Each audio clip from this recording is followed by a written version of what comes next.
ഇസ്ലാമിക ഭൂരിപക്ഷ രാജ്യമായ ഇറാനിൽ മെട്രോ സ്റ്റേഷന് ദൈവമാതാവിന്റെ പേര് നൽകി ഭരണകൂടം. ദി വെർജിൻ മേരി എന്ന് പേരിട്ടിരിക്കുന്ന ഈ സ്റ്റേഷൻ ടെഹ്റാനിലെ അർമേനിയൻ ക്രിസ്ത്യൻ സമൂഹത്തിന്റെ പ്രധാന ആരാധനാലയമായ സെന്റ് സർക്കീസ് കത്തീഡ്രലിന് സമീപമാണ് സ്ഥിതി ചെയ്യുന്നത്. ക്രിസ്ത്യാനികളും മുസ്ലിങ്ങളും ഒരുപോലെ ആദരിക്കുന്ന കന്യകാമറിയത്തിന്റെ പേര് പൊതുഗതാഗത സൗകര്യത്തിന് നൽകിയത് അന്താരാഷ്ട്ര ശ്രദ്ധ പിടിച്ചുപറ്റുകയാണ്. പരമ്പരാഗത പേർഷ്യൻ ശൈലിയും ക്രിസ്ത്യൻ വാസ്തുവിദ്യാ ഘടകങ്ങളും സമന്വയിപ്പിച്ചാണ് സ്റ്റേഷൻ രൂപകൽപ്പന ചെയ്തിരിക്കുന്നത്. സ്റ്റേഷൻ ഭിത്തികളിൽ കന്യകാമറിയത്തിന്റെയും യേശുക്രിസ്തുവിന്റെയും ചുവർ ചിത്രങ്ങളും കൊത്തുപണികളും കാണാം.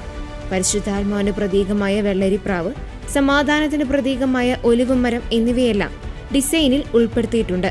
ടെഹ്റാൻ മേയർ അലിസേന സക്കാനി പറയുന്നതനുസരിച്ച് പരിശുദ്ധ മറിയത്തെ ആദരിക്കുന്നതിനും ടെഹ്റാനിലെ ദൈവിക മതങ്ങൾ തമ്മിലുള്ള സഹവർത്തിത്വം പ്രകടമാക്കുന്നതിനും വേണ്ടിയാണ് ഈ സ്റ്റേഷൻ നിർമ്മിച്ചിരിക്കുന്നത് എന്നാണ്.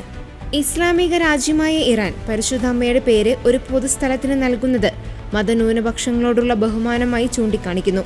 ഏകദേശം 10 വർഷമെടുത്താണ് ഈ സ്റ്റേഷന്റെ നിർമ്മാണം പൂർത്തിയാക്കിയത്.